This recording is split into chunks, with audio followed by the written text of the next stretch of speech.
My daughter called me peasant stock at a rehearsal dinner in front of 200 guests. She looked me dead in the eye and said I was embarrassing peasant stock who didn't belong with real people like us.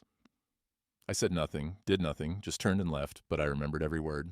3 days later, she called, not to apologize. She wanted my $2.6 million beach house, said she needed it temporarily because of some financial trouble. The same daughter who banned me from her wedding for being too poor was now demanding my most valuable asset. Her exact words, "You owe me this, Dad, after everything. Before I tell you what I did next, hit subscribe because this story gets wild." What she said during that phone call made me pick up the phone to Sister Catherine. Let me back up. You need to understand how we got here. My name is Brian Harris. 37 years ago, I was an 8-year-old kid living at St. Mary's Children's Home in Dorchester. No parents, no family, no money, just me and 46 other forgotten kids. The nuns fed us oatmeal for breakfast, peanut butter sandwiches for lunch, whatever donations came in for dinner. Sometimes that was nothing. I learned early that nobody was coming to save me, so I saved myself. Started with a $50 food cart outside Fenway Park when I was 22. Sold hot dogs and soda to Red Sox fans. Made $37 my first day. Thought I was rich. 28 years later, I owned Harris Family Kitchen, 8 locations across Massachusetts. We did $2.1 million in profit last year alone. Not bad for peasant stock. But here's what really matters. I never forgot where I came from. Every month, I write a check to St. Mary's, $5,000. No publicity, no tax write-offs, just giving back. My daughter, Madison, she never knew about any of this. See, I made a mistake. I gave her everything I never had. Private schools, designer clothes, summer camps in Switzerland, a trust fund that kicked in at 25 with $400,000. I thought I was being a good father. Turns out I was creating a monster. Madison grew up thinking money just appeared, that success was normal, that struggle was something that happened to other people. Then she met Preston Blackwood III at Harvard Business School. Old money trust fund baby. Family's been rich since the 1800s. His great-grandfather owned textile mills. His grandfather owned steel plants. His father owns half of Boston's real estate. Preston took one look at my daughter and saw exactly what she was. New money trying to buy class. But Madison, she saw him as her ticket to the life she thought she deserved. They got engaged after 6 months. She called me crying, with joy. Said she'd finally found her real family. Said the Blackwoods understood her in ways I never could. That should have been my first warning. The wedding planning started immediately. Venue at the exclusive Chatham Yacht Club, $85,000 just for the location. Flowers from some fancy place in Boston. Dress from Paris. Menu designed by a celebrity chef. 2 weeks before the wedding, Madison called. "Dad, we need to talk." I knew that tone. It's the same tone she used when she wrecked her BMW at 17, when she maxed out her credit cards at 23, when she needed me to fix something she'd broken. "What's wrong, sweetheart?" "It's about the wedding. Did something happen with the venue, the catering? I can write another check if—" "No, Dad, it's about you." The silence stretched between us. I could hear her breathing, nervous, guilty. "Preston's family has some concerns." "What kind of concerns?" "About your background, your circumstances. Circumstances like being an orphan was a character flaw." "Madison, what are you trying to say? They think it might be better if you didn't attend the ceremony?" The words hit me like a physical blow. My own daughter, the girl I'd raised, fed, clothed, educated, loved. "You're uninviting me from your wedding?" "It's not uninviting, Dad. It's just the Blackwoods have a certain image to maintain. Their friends, their business associates, they'll all be there. And with your history—" "My history of what? Working hard, building a business from nothing?" "Dad, please, don't make this harder than it has to be." "How much harder can it get, Madison? You're choosing them over me." "I'm choosing my future." "What about your past? What about the man who raised you?" "You gave me money, Dad. That's not the same as raising me." Another blow right to the heart. "I see." "Do you? Because I need you to understand something. The Blackwoods don't just have money. They have breeding, class, history, things you can't buy." "And I don't have those things?" "Dad, you're a food cart guy who got lucky. Lucky. 30 years of 18-hour days. Lucky." "I worked for everything I gave you, Madison. And I'm grateful. But gratitude doesn't change what you are." "What am I?" "You're not their kind of people." There it was. The truth. She'd been dancing around. "I see. And what kind of people are they?" "Better people, Dad. Accomplished people. People who matter." I stayed quiet for a long moment, processing, planning. Okay. If that's what you want, I won't attend." "Really? You're not going to fight me on this?" No, oh, sweetheart, I want you to be happy. Thank you, Dad. You don't know how much this means to me. I knew exactly how much it meant to her. Everything. So I didn't go to my daughter's wedding. Instead, I spent that Saturday at St. Mary's reading stories to kids who had nobody. Kids like I used to be. I thought maybe she'd call after the honeymoon, maybe apologize, maybe remember that I'm her father. She didn't call. But 3 days after she got back, my phone rang. Dad, it's Madison. We need to talk. Her voice was different, shaky. None of the confidence she'd had when she uninvited me from her wedding. What can I do for you, Madison? Can we meet in person? It's important. I'm listening. Not over the phone. This is sensitive. Sensitive. Another word she used when she needed something. I'm at the restaurant. South Shore location. You know where it is. 20 minutes later, she walked through the doors of Harris Family Kitchen, the same restaurant she once called embarrassingly middle class. When she brought Preston by for dinner, she looked around like she'd never seen the place before. Red vinyl booths, checkered floors, pictures of regular families on the walls. Real people, not her people. Dad, Madison. She sat across from me in booth 7, the same booth where I'd taught her to count money from the register when she was 6, where we'd eaten countless dinners together before she decided I wasn't good enough. You look tired, I said. I haven't been sleeping well. Wedding blues? Something like that. She twisted her wedding ring. $20,000, Harry Winston. I knew because I'd seen the receipt. Preston had charged it to a credit card that was already maxed out. How's married life? Dad, I need to tell you something about Preston, about us. I'm listening. We're having some financial difficulties. Financial difficulties? Rich people never said they were broke. They had difficulties. What kind of difficulties? Preston made some investments that didn't work out? What kind of investments? Cryptocurrency mostly, and some tech startups that folded. How much? She didn't answer right away. Started picking at her cuticles. Nervous habit from childhood. Madison, how much did he lose? $320,000 in crypto. My restaurant makes more than that in 2 months. But for trust fund babies, it was probably devastating. That's unfortunate. There's more. Of course there was. He invested in a company called Virtue Signal Technologies. It was supposed to revolutionize social media advertising. Supposed to? It was a Ponzi scheme. Preston lost $410,000 of $730,000 total. Still not catastrophic for old money families. And there are credit cards. 17 different cards, all maxed out. How much? $117,000. Now we were getting somewhere. $847,000 in debt. Still manageable if you had family money. Can't Preston's family help? She laughed. Not a happy laugh. A bitter one. That's the thing, Dad. Preston's family doesn't have as much money as everyone thinks. What do you mean? His grandfather lost most of the steel money in the dot-com crash. His father's been mortgaging properties to maintain their lifestyle. The Blackwood fortune is mostly smoke and mirrors. So Preston is broke. We're broke. Completely broke. I let that sink in. The daughter who called me peasant stock had married into fake aristocracy. What about your trust fund? Gone. Preston convinced me to invest it all in his ventures. Said we'd double our money in 6 months. $400,000 gone. I see. Dad, we might lose everything. The apartment, the cars, everything. Preston's talking about bankruptcy. That's rough. The worst part? His family is furious. They're saying it's my fault, that I brought bad luck into their family, that I'm not really one of them. The irony was thick enough to cut with a knife. How does it feel? What? Being told you don't belong. She stared at me. For a moment, I thought she might understand, might apologize, might remember what she'd done to me. Instead, she leaned forward. Dad, I need your help. What kind of help? I need to borrow something. Money? Not exactly. Then what?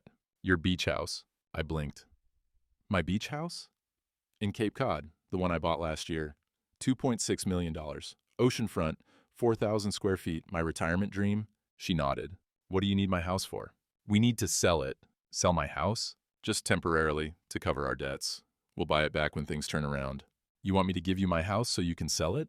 It's not giving, Dad, it's lending. Family helping family. Family. Now we were family again. Madison, that house is worth $2.6 million. I know, and we'll pay you back every penny. With what money? You just told me you're broke. Preston has some deals in the works. Big deals. We just need time. What kind of deals? Import, export, international consulting, high-level stuff you wouldn't understand. Wouldn't understand. More insults wrapped in desperation.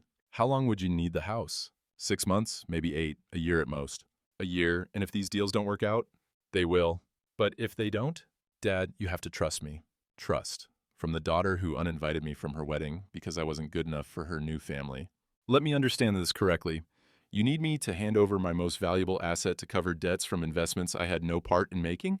When you put it like that, it sounds like what, Madison? Look, I know I hurt you with the wedding thing, but family is family. Blood is blood.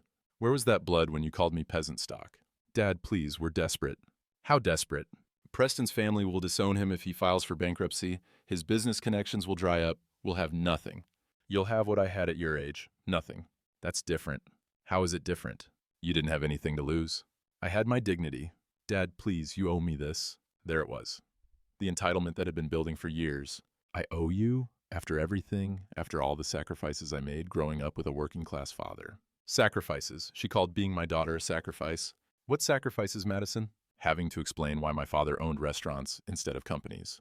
Why we lived in a normal house instead of an estate. Why I couldn't bring friends over, because you might embarrass me.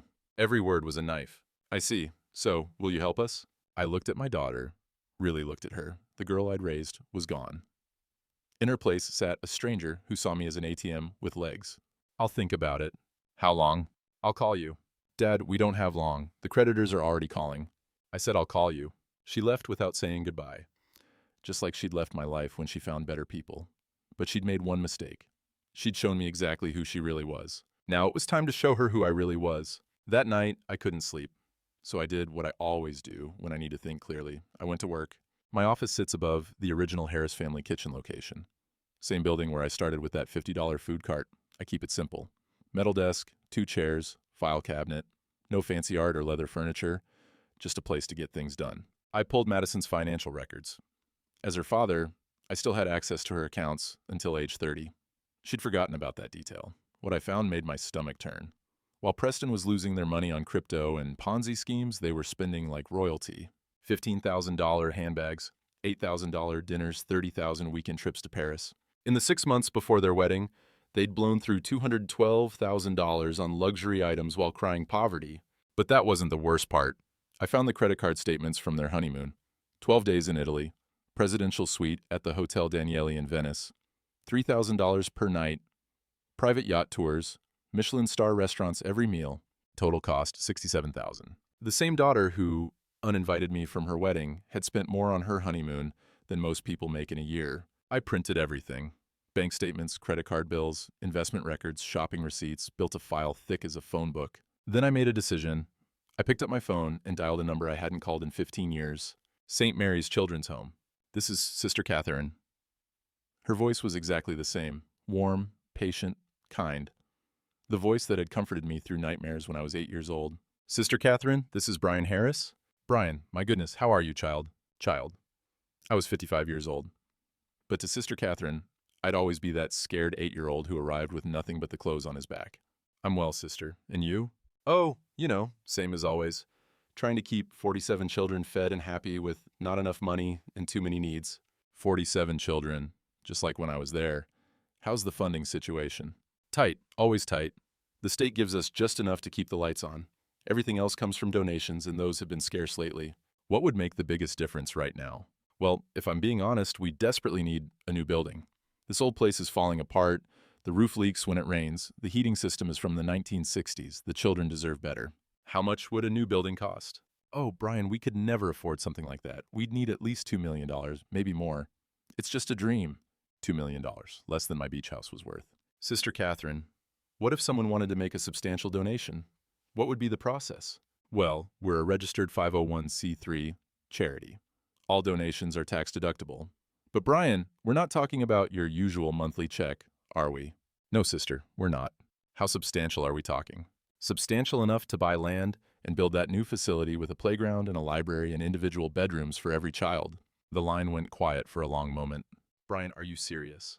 Dead serious. That would change everything. These children could have real homes, real futures. Real futures, just like Sister Catherine had given me. Sister, I want to make this donation publicly, with media present.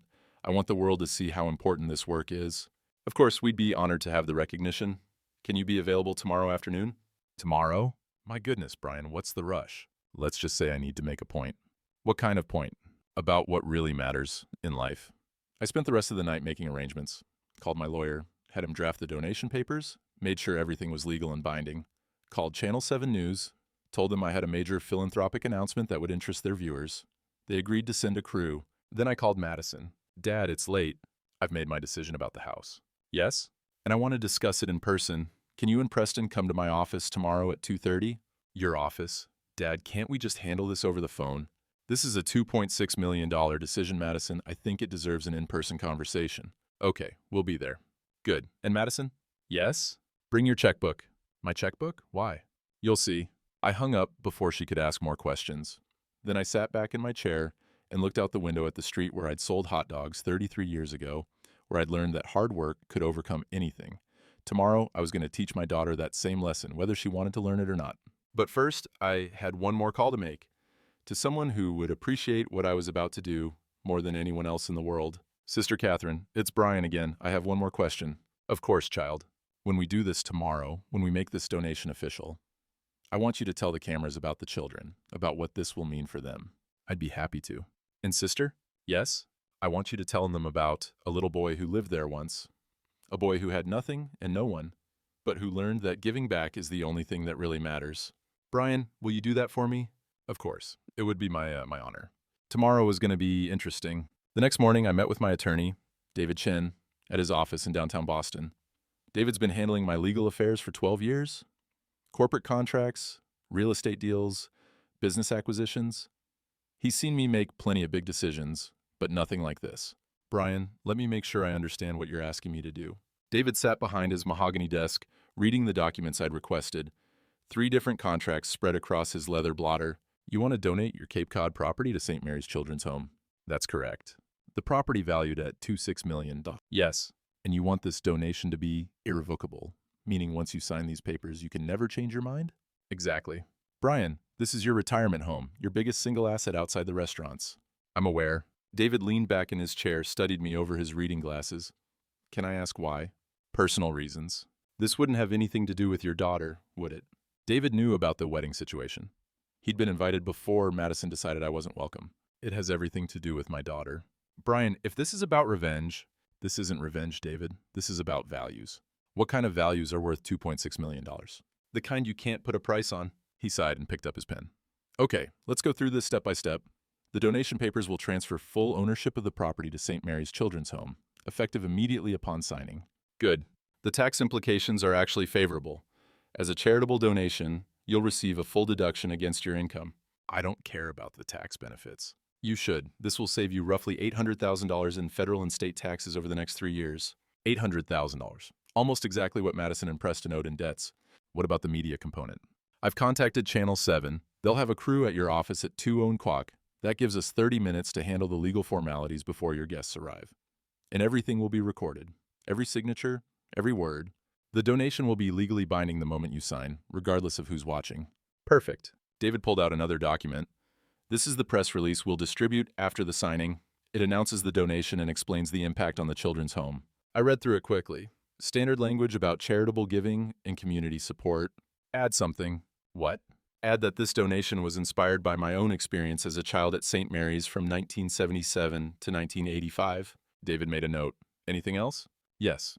Include a quote from Sister Catherine about how many children this will help. Already done. She mentioned 47 current residents plus room for expansion. Good. David stacked the papers neatly.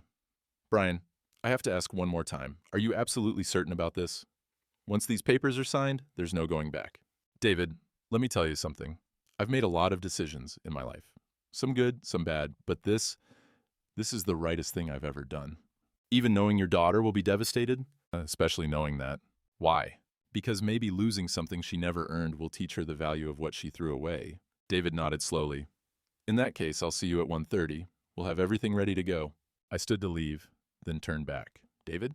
Yes? When this hits the news tonight, my phone's going to ring off the hook. Family members, friends, reporters, everyone's going to want to know why I did this. What should I tell them? Tell them sometimes the best way to help someone is to stop helping them. And if they ask about Madison specifically, tell them you're teaching your daughter that there are 2 kinds of people in this world. Those who lift others up and those who tear others down. Today, she's going to learn which kind her father is. I left David's office and drove straight to St. Mary's. I wanted to see Sister Catherine before everything went public. Wanted to see the children who would benefit from this decision. Wanted to remember why I was doing this in the first place. The old brick building looked exactly the same as it had 40 years ago. Same cracked sidewalk, same rusty fence, same feeling of hope mixed with desperation.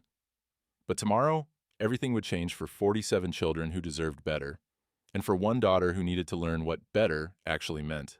By noon, my phone started ringing. First call was from Madison's cousin, Jennifer, my brother's daughter. Always thought she was smarter than everyone else. Uncle Brian, Madison called me crying. She says you're being unreasonable about the house. Is that what she said?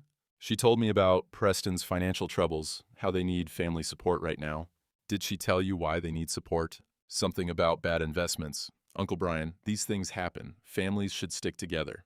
Did she tell you she uninvited me from her wedding? Silence. What? Madison banned me from her own wedding because I wasn't good enough for Preston's family. That can't be true. Ask her. But Uncle Brian, even if that happened, family's family. You can't hold grudges forever. This isn't a grudge, Jennifer. This is about consequences. You're going to let your pride destroy your relationship with your daughter? My pride isn't the problem here. She hung up. 20 minutes later, my ex-wife called. Linda and I divorced when Madison was 16, but we'd managed to stay civil for our daughter's sake. Brian, what the hell are you doing? Hello, Linda. Madison is hysterical. She says you're refusing to help her when she needs you most. Did she explain why she needs help? Her husband made some bad investments. So what? That's what family does. We help each other. Like she helped me when I wanted to attend her wedding? Oh, for God's sake, Brian, you're still upset about that? Upset? No, Linda, I'm educated. What's that supposed to mean? It means I learned something about my daughter that day, something important. What could be more important than helping your child? Teaching your child. Teaching her what? That actions have consequences. You're being ridiculous. Am I? Tell me, Linda, what did Madison say when she asked for the house? She said it was temporary, that they'd pay you back. With what money? They're broke. They'll figure something out. Like they figured out those investments? Linda's voice got sharper. Brian, if you don't help her, she could lose everything. Good. Good? How can you say that about your own daughter? Because maybe losing everything is exactly what she needs. You're heartless. No, Linda, I'm finally learning to say no. She hung up too. The third call came from Preston himself. His voice was different from the wedding. No more condescending tone, no more barely hidden contempt. Now he sounded desperate. Brian, we need to talk. I thought I wasn't sophisticated enough to understand your business dealings. Look, I know I may have come across as dismissive at the wedding. Dismissive? Okay, I was rude. I was nervous about the marriage, and I took it out on you. I'm sorry. Too little, too late. What do you want, Preston? I want to make this right between us, between our families. How? By being honest about everything. I'm listening. The truth is, my family isn't as wealthy as people think. My grandfather made some bad investments in the 90s. My father's been borrowing against properties for years. So you're all broke. Not broke, but not liquid. Liquid. Even broke, he couldn't say the word poor. And now you need my house. We need a bridge loan, something to cover our debts until my consulting business takes off. What consulting business? I'm starting an international trade consulting firm. High-end clients, multinational corporations. With what credentials? I have my MBA from Harvard. So do 50,000 other people. Brian, please. I'm trying to be reasonable here. Are you? Yes, and I'm prepared to offer you something in return. What? A partnership in my new business, 20% equity. 20% of nothing is still nothing. That's generous. I thought you'd appreciate it. Preston, let me ask you something. Okay. When you decided I wasn't good enough for your wedding, did you think about what that would do to me? Look, that wasn't personal. What was it then? It was about optics, image. My family has certain expectations, and I didn't meet those expectations. You have to understand, my family moves in very specific circles. There are protocols, social dynamics you might not understand. There it was again, the condescension. Even desperate, he couldn't help himself. I see. So you'll consider the partnership? Preston, I want you to listen very carefully to what I'm about to tell you. Okay. Tomorrow at 2:30, come to my office. Bring Madison. We'll settle this once and for all. Really? You'll transfer the house? We'll settle it. Thank you, Brian. You won't regret this. You're right about that. What? I won't regret it at all. After I hung up, I sat in my car outside St. Mary's and watched children playing in the courtyard. 47 kids who had nothing but hope. Tomorrow, they'd have more than hope. They'd have a future. And Madison would finally understand the difference between family and blood. One call to go, the most important one.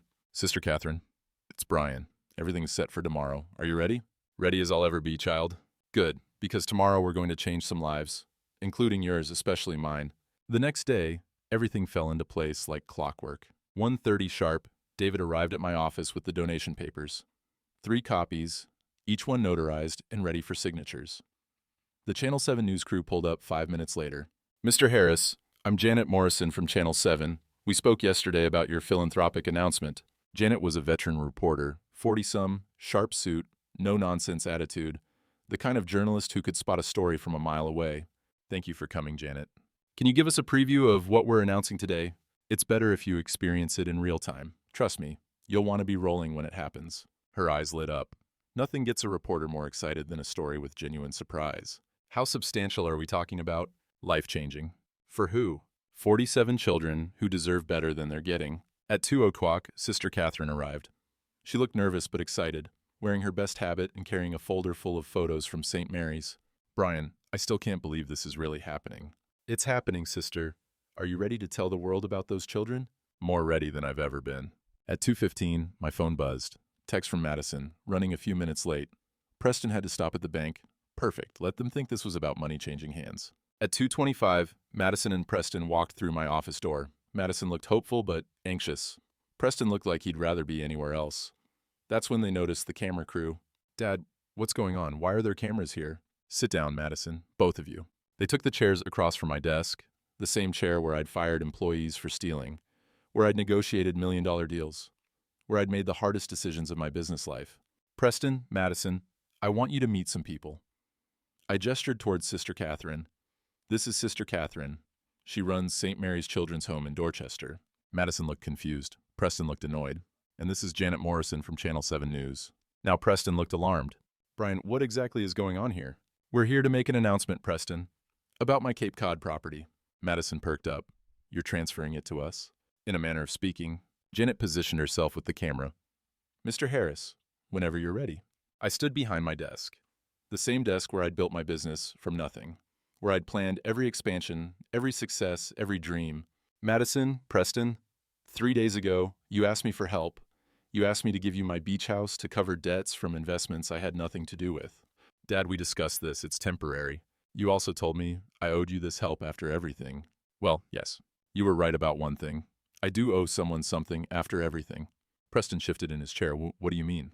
I owe it to the children who are growing up the way I did, with nothing, with no one, with no hope except what kind strangers are willing to give them. Sister Catherine smiled. She was beginning to understand. Madison wasn't. Dad, what are you talking about? I'm talking about real family, Madison. Not the kind of family that uninvites you from weddings because you're embarrassing, but the kind of family that lifts each other up. I don't understand. You will. I picked up the donation papers David had prepared. 3 copies, each one identical, each one binding. Janet, are you recording? Rolling now, Mr. Harris. Perfect. I looked directly into the camera. My name is Brian Harris. 37 years ago, I was a homeless 8-year-old living at St. Mary's Children's Home. Today, I'm the owner of 8 successful restaurants and a $2.6 million beach house in Cape Cod. Madison's face went white. Today, I'm donating that house to Sister Catherine and the children of St. Mary's so they can build a new facility. So 47 children can have real bedrooms instead of dormitories. So they can have hope instead of just survival. Preston shot to his feet. What the hell are you doing? Madison stared at me in shock. Dad, you can't be serious. I picked up my pen. I've never been more serious about anything in my life. And I signed the first paper, the one that would change everything for everyone. Stop! Madison lunged forward, reaching for the papers, but it was too late. My signature was already dry on the first copy. Dad, what have you done? I've done what I should have done years ago. Preston grabbed Madison's arm, pulling her back. His face was red with rage. You senile old bastard. Do you have any idea what you just did? I donated my house to charity on live television in front of witnesses. That was our house. Your house? I looked directly into the camera. Janet, did you catch that? Preston just called my house their house. Janet nodded, still recording. This was better than she'd hoped for. Preston, when exactly did my house become your house? We had an understanding. We had a conversation. There's a difference. Madison was hyperventilating. Dad, please, you can undo this. Call your lawyer. Stop the transfer. David, I looked at my attorney, who was standing quietly in the corner. Can this be undone? Not a chance. The moment you sign that document, ownership transferred to St. Mary's Children's Home. It's irrevocable. Irrevocable, I repeated. Do you know what that means, Madison? It means you've lost your mind. It means I can't change my mind. Even if I wanted to, which I don't.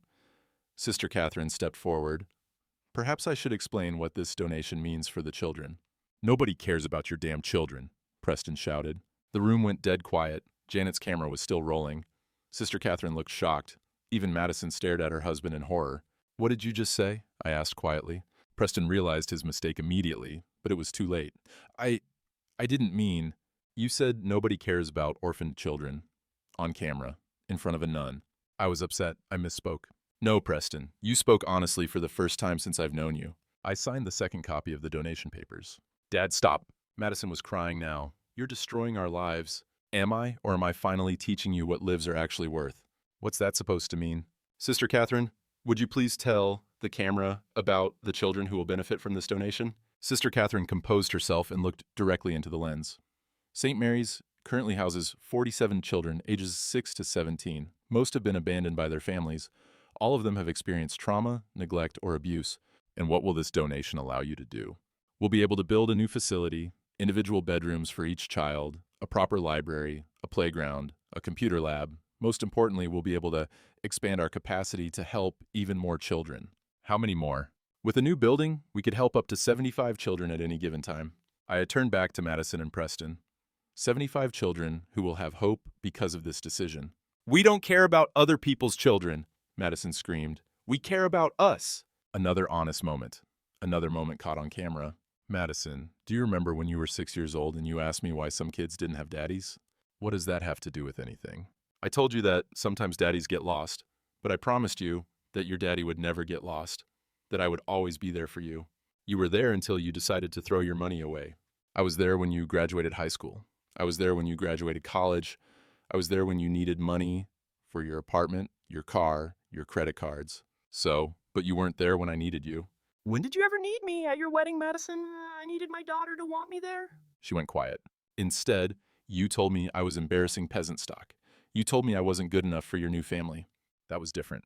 How was it different? Preston's family has standards? What kind of standards? Preston tried to interrupt. Madison, don't. Standards about breeding, about class, about the kind of people who matter. I signed the third and final copy.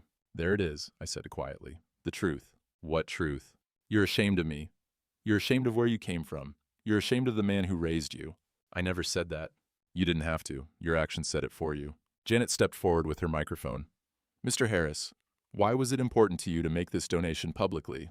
Because I wanted my daughter to see what real values look like. And what are those values? That you lift people up, you don't tear them down, that you help those who can't help themselves, that blood doesn't make you family, character does. I looked directly at Madison.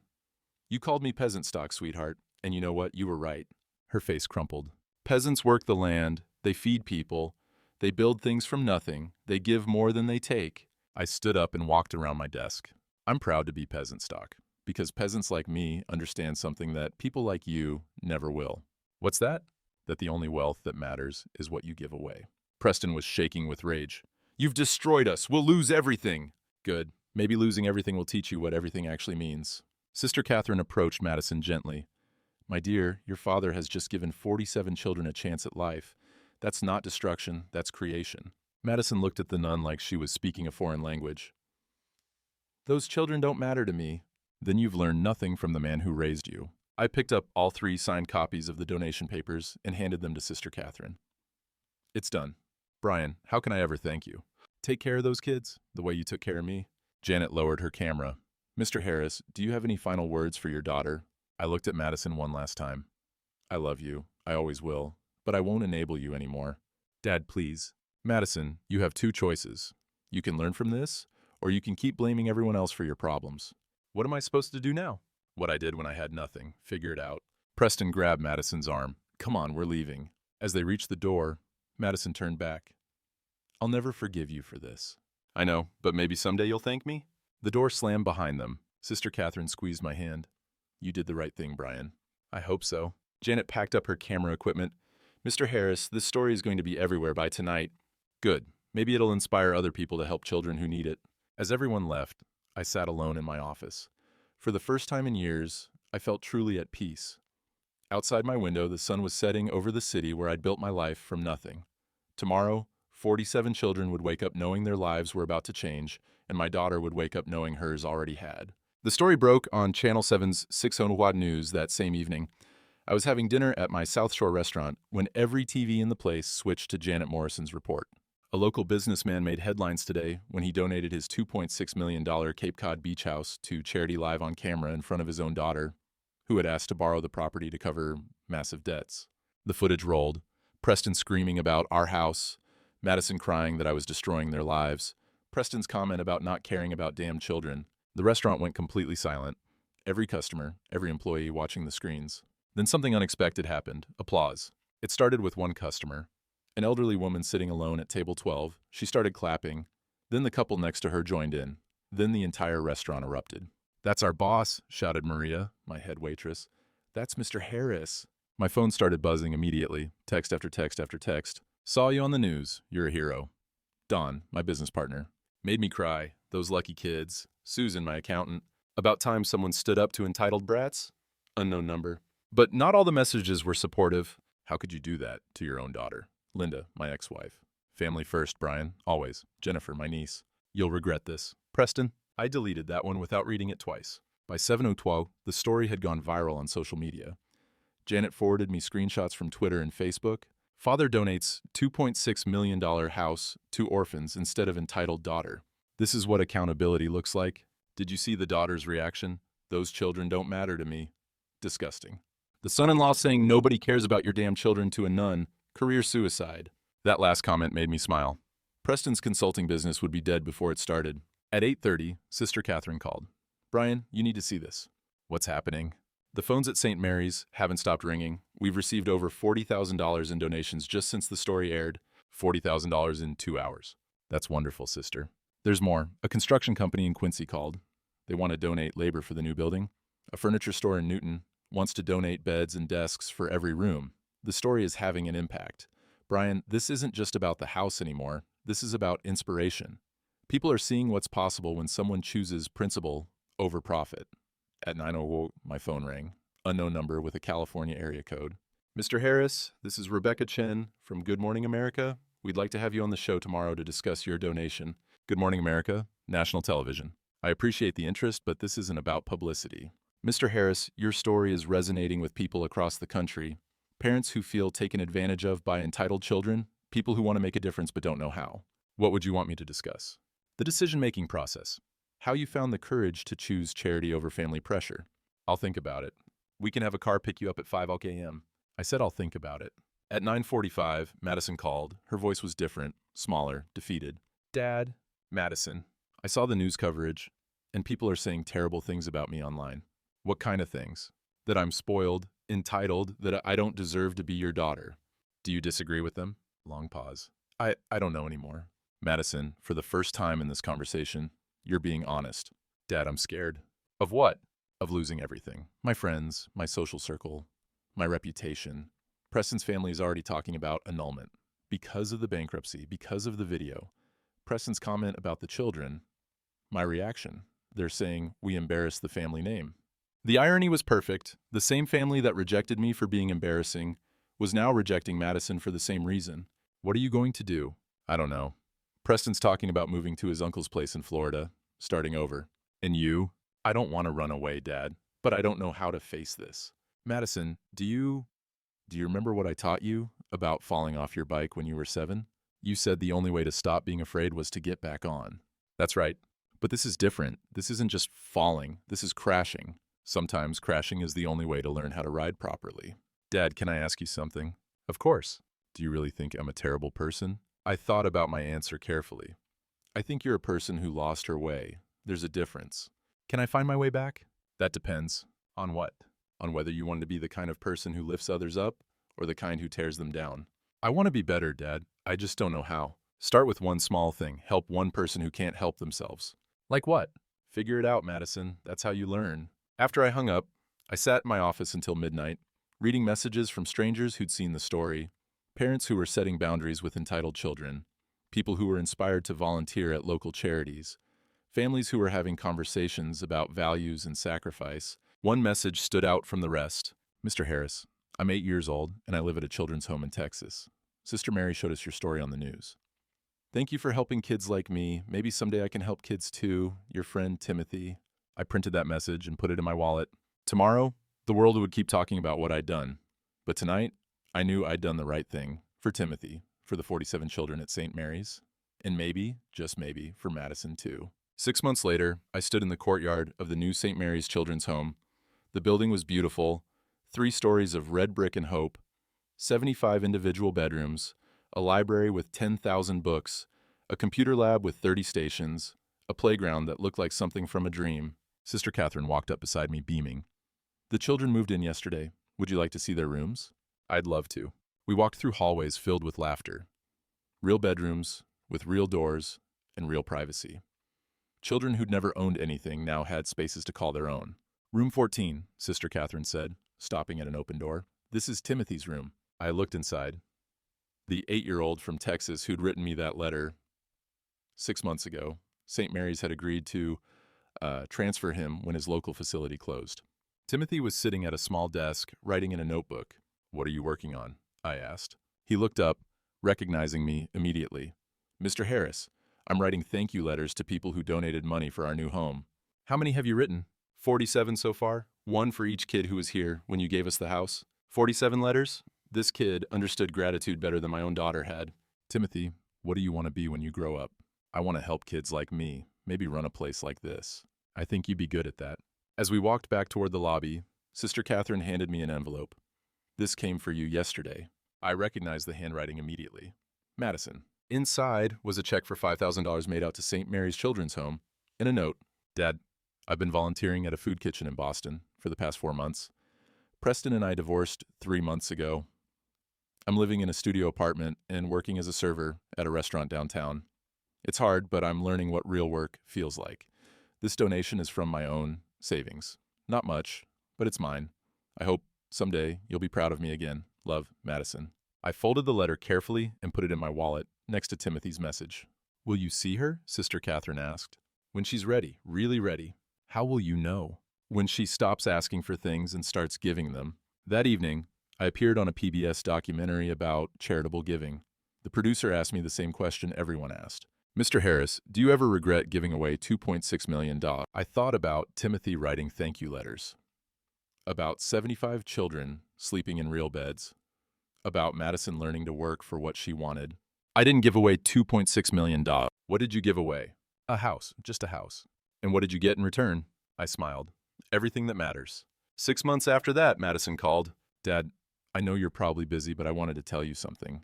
I'm listening. I got promoted to assistant manager at the restaurant, and I've been accepted to a program that trains people to run nonprofit organizations. That's wonderful, sweetheart. Dad? Yes? I understand now what you were trying to teach me. What's that? That the only wealth that matters is what you give away. I'm proud of you, Madison. Does this mean you'll have dinner with me sometime? I'd like that very much. There's a little place near my apartment. Nothing fancy, just good food and honest prices. Sounds perfect, Dad. Yes, thank you for not giving up on me. I never gave up on you, Madison. I just stopped enabling you. I love you. I love you too. After I hung up, I walked outside and looked up at the stars. Somewhere in the city, 75 children were sleeping safely in beds they'd never dreamed they could have. Somewhere else, my daughter was learning that the best way to find yourself is to lose everything you thought you needed. And somewhere in between, a father had finally figured out the difference between helping and healing. It had cost me a house, but it had given me back my daughter. And that was worth more than all the money in the world.